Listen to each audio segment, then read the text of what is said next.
Work your ass off. There is no magic pill. It drives me crazy to go to the gym. You read 1 hour a day. I went and worked out 5 hours a day, and I was working on construction with 24 hours a day. Organize your day. Work hard. I'm here to talk about success.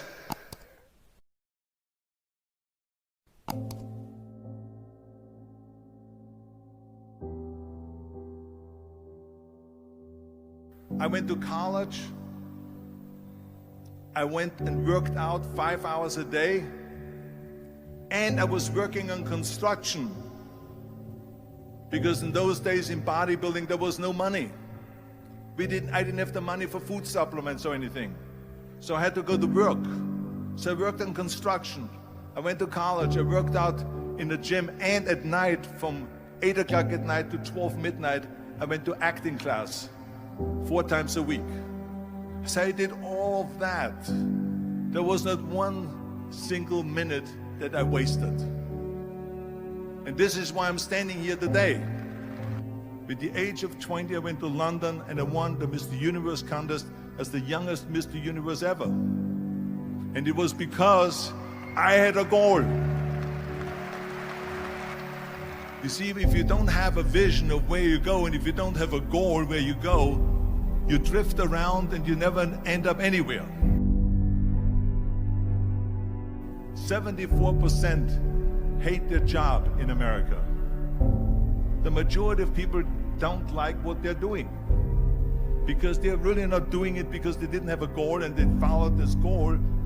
They just aimlessly drift around, and then all of a sudden there's a job opening, so they get their job because you have to work. But then when you work, it's a chore. It's work. It's not fun. So if you think about, only a quarter of the people really enjoy what they're doing in life. So people always ask me, when they saw me in the gym in the pumping iron days, they say, why is it that you're working out so hard? 5 hours a day, 6 hours a day, and you have always a smile on your face. The others are working out just as hard as you do, and they look sour in the face. Why is that? And I told people all the time, I said, because to me, I'm shooting for a goal. In front of me is the Mr. Universe title. So every rep that I do gets me closer to accomplishing that goal, to make this goal, this vision, turn into reality. Every single set that I do, every repetition, every weight that I lift will get me a step closer to turn this goal into reality. So I couldn't wait to do another 500-pound squat.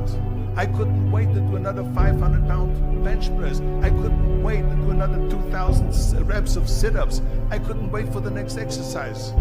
So let me tell you something, visualizing your goal and going after it makes it fun.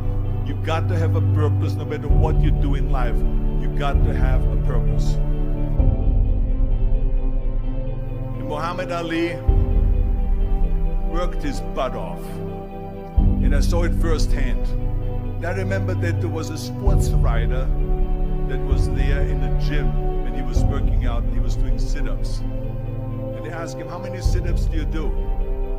And he said, I don't start counting until it hurts. Now think about that. He doesn't start counting his sit-ups until he feels pain. That's when he starts counting. That is working hard.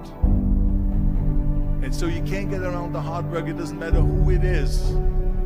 Work your ass off. There is no magic pill. There is no magic out there. You cannot get around. You have to work and work and work. Make sure of this and make sure of that and all that stuff. So it's work. And it drives me crazy when people say that they don't have enough time to go to the gym for 45 minutes a day and work out, or to do something for 45 minutes to an hour a day to improve, if it is physically improve or if it is mentally to improve. Imagine you read 1 hour a day about history. How much you will learn after 365 hours in 1 year. Think about if you study about the history of musicians, of composers, how much you would know.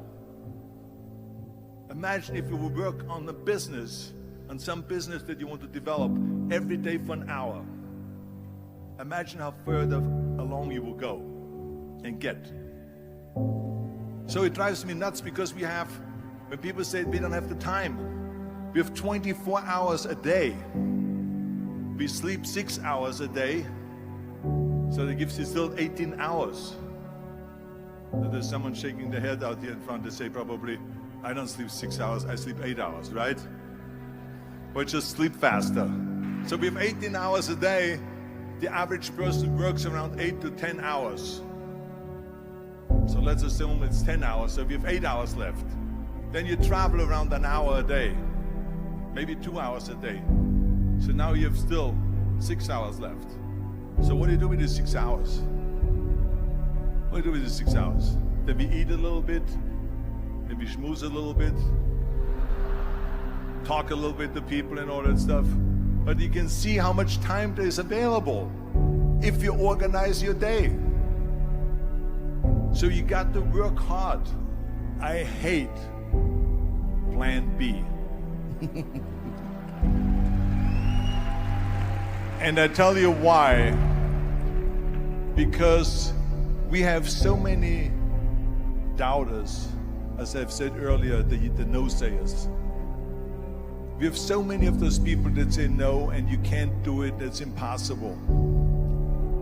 That is okay, because we just turn off, as I said earlier, and we listen and we hear the no being a yes. You can't do it, you can do it, and all of that. So that is possible to do that amongst all the negative people around you.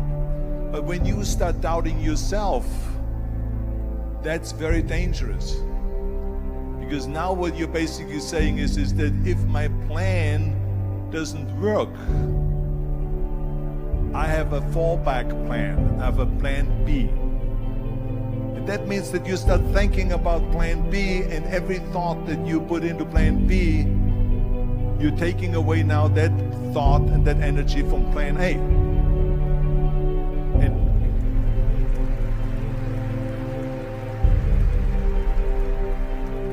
And it's very important to understand that we function better if there is no safety net, because plan B becomes a safety net. It says that if I fail, then I fall and I get picked up and I have something else there that will protect me. And that's not good, because people perform better when there's no safety net.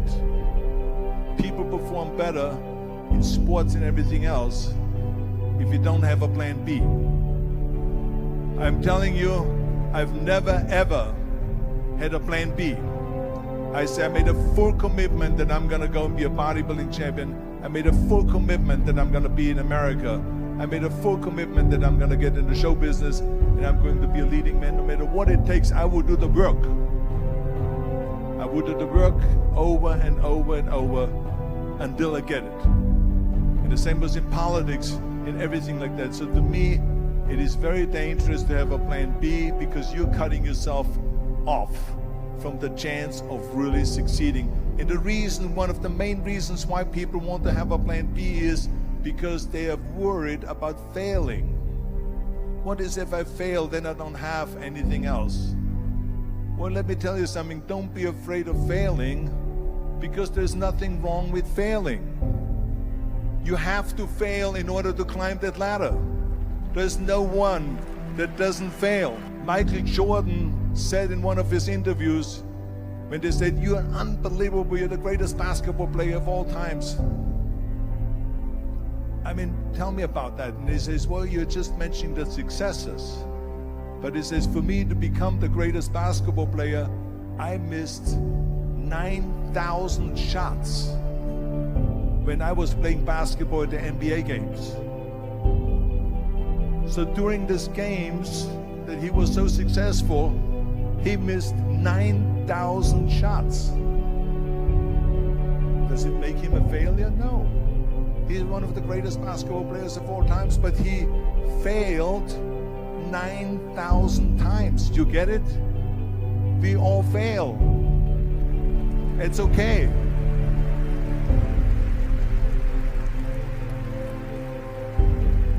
What is not okay is that when you fail, you stay down. Whoever stays down is a loser. And winners will fail and get up. Fail and get up. Fail and get up. You always get up. That is a winner. That is a winner. I failed in bodybuilding. I lost bodybuilding competitions. I lost powerlifting competitions. I lost weightlifting competitions. I had movies that went in the toilet and that were terrible and got the worst reviews. And in politics, I remember I had many of the initiatives on the ballot, and we lost. My approval rating in California went down to 28%. And then it went back up again, and they won again the governorship. Hey, we all lose. We all have losses. This is okay. And this is why I say don't be worried about losing, because when you're afraid of losing, then you get frozen. You get stiff. You're not relaxed. You got to be, in order to perform well in anything, if it's in boxing or if it is on your job or with your thinking, is only happening when you relax. So relax. It's okay to fail. Let's just go all out and give it everything that you got. That's what it is all about. So don't be afraid to fail.